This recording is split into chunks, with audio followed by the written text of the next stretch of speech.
In this video, we're going to be talking about encapsulation, or getters and setters. You might be able to see that on your odds and ends checklist.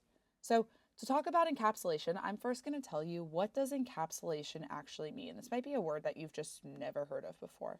So spelled like this, I say as I misspell. And you might also see the word encapsulate.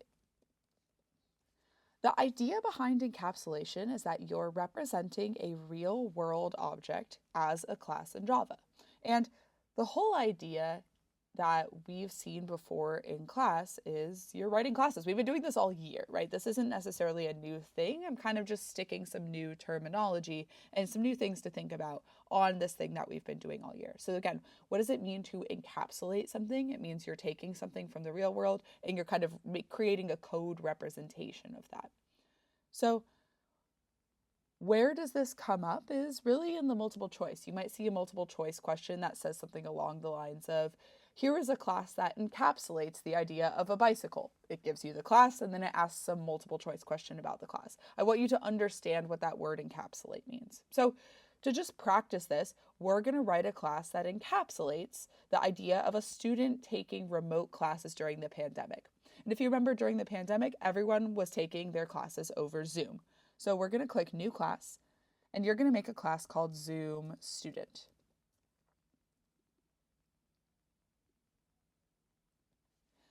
Now, we're just going to go through our regular process of creating a class. We're going to do it a little bit backwards since we're just kind of making it up as we go. And let's think about some of the things that were kind of important to know as a Zoom student. Well, when you were a Zoom student, you definitely had a screen name. So let's do this. Private string. I'm just going to call it name here. The other thing that you had that was a little bit funny about Zoom is you could actually take your classes from anywhere. So sometimes people's families would go on vacation or go stay with a relative or something during COVID, and you'd be taking your Zoom classes from Nebraska or from Southern California or somewhere else. So we're going to do private string location. One of the other abilities of Zoom is you could either be muted or unmuted on your call. If you think about muted or unmuted, that's a Boolean. So let's do private Boolean muted. And let's just do one more that will be kind of fun. For this last one, we're actually going to need an import at the top. So let's do import java.util.arraylist. And in here, we're going to do private array list string, and we're going to call this shows watched. It was a pretty common thing that during the pandemic, a lot of people watched a lot of kind of TV shows and movies. I actually re-binged all 10 seasons of Friends during the pandemic. I think a lot of people did similar stuff. So we're going to keep track of all the shows that this person has watched, this Zoom student. What's the job of the constructor? It's to initialize my private instance variables. So let's initialize all of these. Well, probably when I make a new Zoom student, I should have to say what their name is and probably say where they're at least starting out from, where their location is currently. So let's do string screen name. And let's also go ahead and do string lock. So in here, again, I'm initializing my private instance variable, so I need name equals, and I'm going to put screen name. I need location equals, and I'm going to do lock. Let's by default set muted to be false. To be true. We should always start out as muted in our calls. And let's do shows watched. We're going to initialize this array list, so that's equals new array list, string open close. All right, now what kind of methods would you think a Zoom student would have? Probably something like this. Let's do public string get name. And what's the code inside here? It's not that complicated. We're just going to return name. Now, we've been writing methods like this all year, but I'm going to give you some new terminology for this. This method is called a getter. That's the informal term for it. The kind of formal term for a getter is called an accessor. And what is the point of this word? Why is this a getter? Well, a getter is any method that allows you to get or access some information from the class. Remember, when I make a class, we always make our private instance variables private. And that means that from outside of the class, I actually can't see the name of the student, their location, whether they're muted or not, or the shows that they've watched. But it's really reasonable to assume that from outside of the class, I still might want to know what those values are, be able to tell what they are, even if I don't necessarily have the ability to kind of change the variables themselves. So a getter or an accessor allows us to get or access information from the class. And I get to choose what pieces of information I want them to have access to. So in this case, right, I chose that I want somebody external to the class to be able to get this Zoom student's name. Let's do another. Let's do public void set location. And we're going to set our location. Sometimes people move around. Maybe you took a vacation to Hawaii or something. Let's do string new lock. And the code inside here is not all that crazy. We're just going to say location equals new lock. This isn't a getter. Notice it's not returning anything to me. It's not giving me information about the class. This is what we would call a setter or a mutator. A setter or a mutator changes something about the class. These are the methods that give somebody access to actually make changes if I want them to be able to make changes to the private instance variable.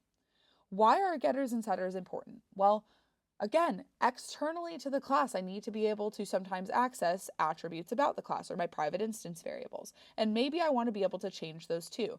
As the person creating the class, though, you get to choose what getters you're writing and what setters you're writing, exactly how much access somebody actually has to the private instance variables of your class. Let's write a few more. Let's do public string get location, return location. What type is this? This one's a getter or an accessor. Let's do public void watch show, string show name. And in here, let's do this. Let's say shows watched dot add show name. So this is like I just watched the show Breaking Bad. What kind of method is this? This is a mutator. Notice I'm not saying shows watched equals something else, but aren't I actually in some way kind of changing what's happening with shows watched? Let's also do public void, not void, let's do public boolean is muted. And in here, let's return muted. This will return true or false, am I muted or not?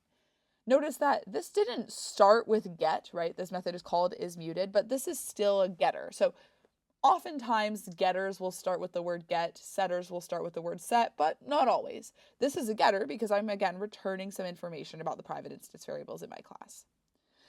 I'm not actually going to make a method called set muted or mute or something like that. Maybe in this class, I actually don't want the ability for someone to be able to change whether a Zoom student is muted or not. Let's do one more. Let's do public int get num shows watched.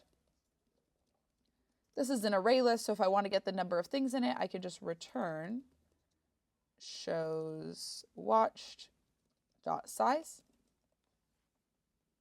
This is a getter. Notice I'm not, again, actually returning the value of a private instance variable, but I am returning some information about that private instance variable. Now, sometimes you will have methods in a class that kind of are a little bit of a mutator and a little bit of an accessor, or a little bit of a getter and a little bit of a setter, right? Meaning that when I call the method, it changes something about the class and then also returns some piece of information back to me. But oftentimes you'll see kind of shorter methods like this that either allow you to change something about a class or access some information about a class. So again, what's the idea behind encapsulation? I am taking a real world object and representing it in code. Where will this come up? A lot of times in the multiple choice, you might see the word encapsulate, and now you know what that word means.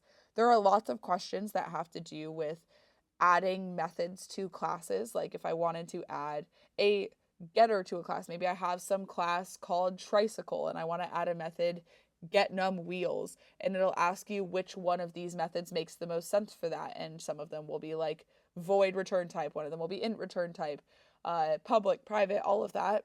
All of this information together kind of informs that idea. So again, not really that much new information here besides kind of putting names behind these things and learning the word encapsulate. There you go. We've done it. You can now check off encapsulate getters and setters from your odds and ends checklist.